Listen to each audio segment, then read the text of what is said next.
He was 9 years old. His parents had just put him on a plane to the other side of the world, to a country he had never seen, to live with an uncle he barely knew. They sold nearly everything they owned to pay for what they believed was the finest boarding school in America. It was not a boarding school, it was a reform camp for troubled teenagers in rural Kentucky. The other kids were twice his size. They called him slurs. They threatened him with knives. And every single day, that 9-year-old boy got on his hands and knees and cleaned the toilets. There were no counselors, no phone calls home, no one coming to save him. Today, that boy is worth $174 billion. He built the single company that powers every artificial intelligence on Earth, a company worth $5 trillion. This is the story of Jensen Huang. Jensen was born on February 17, 1963 in Taipei, Taiwan. His father, Huang Xingtai, was a chemical engineer. His mother, Lo Tsai Xiu, was a schoolteacher. They were a modest, educated, hardworking, and deeply invested in their two sons' futures. When Jensen was 5, the family moved to Thailand so his father could pursue work in the oil refinery business. Jensen attended the Ruam Rudi International School in Bangkok. By all accounts, life was stable. But by the early 1970s, the Vietnam War was escalating. Political instability was sweeping through Southeast Asia. Jensen's parents grew terrified for their son's safety. His father had once trained with the American air conditioning company Carrier in New York. That experience had given him one unshakable belief: America was the safest place on Earth for his children. So in 1973, they made the hardest decision of their lives. They sent 9-year-old Jensen and his older brother across the Pacific Ocean alone to live with an uncle in Tacoma, Washington. But the uncle made a mistake.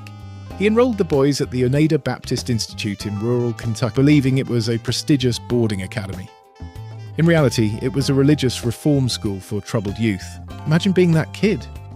You are 9 years old. You do not speak the language well. The students around you are teenagers who were sent here because they could not function anywhere else. There are no counselors. No one explains why you are here. Jensen cleaned bathrooms every single day. His older brother was sent to work on a tobacco farm nearby. The older students bullied Jensen relentlessly, to ethnic slurs, threats, and, according to multiple reports, knives. But Jensen did not break. He found small escapes: soccer, swimming, table tennis, and he formed one quiet friendship with a Vietnam War veteran who worked as the school's handyman. Every night after their rounds, the old soldier would hand Jensen a cold soda. It was, by all accounts, the only kindness he received. After roughly 2 years, Jensen's parents finally arrived in America. They discovered the truth about Oneida and immediately pulled their sons out. The family reunited and settled in the suburbs of Portland, Oregon. And here is where the story begins to turn. At Aloha High School in Oregon, Jensen thrived. He was so academically gifted that he skipped 2 grades and graduated at just 16 years old. He also discovered a fierce competitive drive through table tennis. At 15, Jensen placed 3rd in junior doubles at the US Open Table Tennis Championships. A letter published in Sports Illustrated in January 1978 called him, and this is a direct quote, perhaps the most promising junior ever to play table tennis in the Northwest. To afford tournament travel, he worked at a table tennis shop called Paddle Palace, where he scrubbed the floors. But Jensen chose academics over athletic. He enrolled at Oregon State University to study electrical engineering. And it was there, in a university engineering lab, that he met the person who would become his lifelong partner, a fellow student named Laurie Mills. They were lab partners. They married 5 years later in 1988. After graduating in 1984, Jensen took his first job at AMD, Advanced Micro Devices. Working as a product engineer on microprocessors, he stayed about a year before moving to LSI Logic, where he climbed to director of the Coreware business unit. And while working full-time at LSI Logic, he earned his master's degree in electrical engineering from Stanford University in 1992. At this point, Jensen Huang had every reason to stay on the corporate ladder. He had a Stanford degree, he had a management title, he had stability. But Jensen had a vision. He believed the future of computing was going to be visual, graphical, and 3-dimensional. And he believed the world needed a company to build the chips that would make that future real. On April 5th, 1993, Jensen Huang sat down in a booth at a Denny's restaurant on Berryessa Road in San Jose, California, with two fellow engineers, Chris Malachowski and Curtis Priem. The former dishwasher was back at Denny's. But this time, he was not cleaning tables. He was founding a company. They named it NVIDIA, from the Latin word invidia, meaning envy. They raised $10 million from Sequoia Capital and Sutter Hill Ventures, and they set out to build the world's first dedicated graphics processors for the PC gaming market. Their first product was the NV1, released in 1995. It was ambitious, integrating 2D graphics, 3D graphics, video, and audio on a single chip, but it had one fatal flaw. The NV1 used a technology called quadratic texture mapping, rendering images using curved shapes.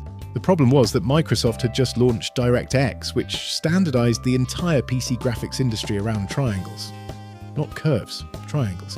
The NV1 was completely incompatible with the new industry standard. It was a commercial disaster.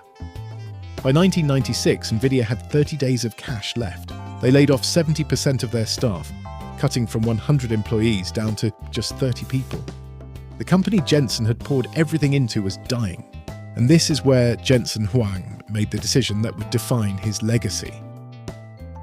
NVIDIA had one remaining lifeline, a contract with the Japanese gaming giant Sega to build a follow-up chip called the NV2. But Jensen knew that continuing to build on the same flawed technology would destroy the company entirely. So he flew to Tokyo. He sat down with Sega executive Shoichiro Irimajiri, and he told him the truth. The technology we are building for you will not work. We need to abandon it. Then he asked the impossible. But please, still pay us the $5 million from our contract. Without it, NVIDIA will cease to exist. Sega said yes. Impressed by Jensen's radical honesty, they authorized the $5 million payment, and even though the project was being cancelled, that money bought NVIDIA 6 months of life, and Jensen used every single day of it. His team completely abandoned quadratic rendering and pivoted to triangle-based technology aligned with DirectX. They built the RIVA 128, testing the entire design through software simulation before manufacturing. When it launched in August 1997, NVIDIA reportedly had 1 month of payroll remaining. The RIVA 128 sold 1 million units in 4 months. It was the world's first fully hardware-accelerated 3D pipeline. NVIDIA was alive. On January 22, 1999, NVIDIA went public on the Nasdaq at $12 per share, raising $40 million with a market cap of $625 million. Later that same year, they released the GeForce 256, the world's first true graphics processing unit. The GPU. It was the product that changed everything. But Jensen was not done. He was already looking a decade ahead. In 2006, Jensen made a bet that almost nobody in the technology industry understood. He launched CUDA, Compute Unified Device Architecture, a software platform that allowed programmers to use NVIDIA's graphics chips not just for games, but for any form of computation, scientific research, medical imaging, financial modeling, anything. Wall Street thought he was insane. GPUs were for video games. Why would anyone use a graphics card for science? CUDA lost money for years. The investment looked terrible on paper. Competitors laughed. Analysts questioned Jensen's judgment. But Jensen understood something no one else did. He saw that the world's demand for computing power was growing exponentially, and that traditional CPUs could not keep up. GPUs, which processed thousands of operations in parallel, were the only architecture that could fill the gap. He spent billions building the CUDA ecosystem, funding university programs, creating developer tools, nurturing a global community of researchers. And he waited. In September 2012, the wait paid off. A neural network called AlexNet, trained on just 2 NVIDIA GTX 580 GPUs, won the ImageNet Image Recognition Challenge by a landslide. It was the big bang of modern deep learning, and it proved beyond any doubt that GPU-powered computing was the future of artificial intelligence. By 2020, NVIDIA controlled over 80% of the global market for AI training processors. Their A100 chip became the workhorse of every major cloud data center on Earth. Then in November 2022, OpenAI released ChatGPT, and the world went insane. Every technology company on the planet suddenly needed NVIDIA's chips. The H100 GPU had multi-month waitlists. Companies paid 2 to 3 times retail price just to get their hands on one. NVIDIA's data center revenue exploded. In June 2023, NVIDIA crossed $1 trillion in market value. By July 2025, they became the first public company in history to reach $4 trillion. By October 2025, they hit $5 trillion. The most valuable company on earth, Jensen Huang, the kid who cleaned toilet, was now worth over $174 billion. The 7th richest person on the planet. And through all of it, he has remained the same CEO, 33 consecutive years at the helm, one of the longest tenures in technology history. Harvard Business Review named him the #1 best-performing CEO in the world in 2019. He still wears his signature black leather jacket to every appearance, a style his wife Laurie suggested years ago. In July 2026, one of his Tom Ford leather jackets was auctioned at Sotheby's for nearly $1 million. He has a tattoo of the NVIDIA logo on his arm, the result of a bet with his executives about what they would do if the stock hit $100. Jensen kept his word. He says he cried like a baby getting it done, with his children watching. Speaking of his children, his son Spencer works as a product manager for NVIDIA's AI developer ecosystem. His daughter Madison is a director of marketing for NVIDIA Omniverse. It is a family that builds together.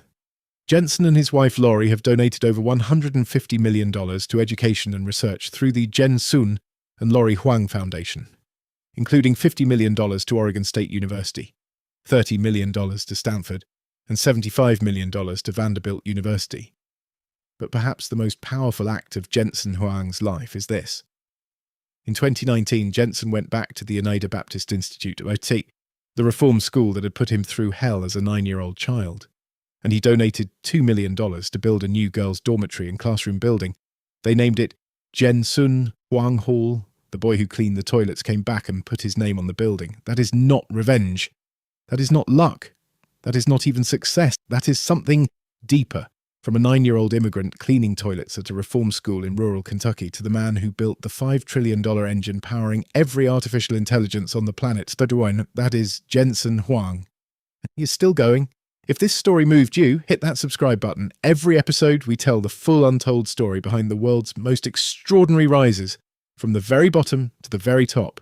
Next time, a man who was homeless living in his car with $12 to his name. Today he owns a 330-acre film studio built on a former Confederate Army base. And he is a billionaire.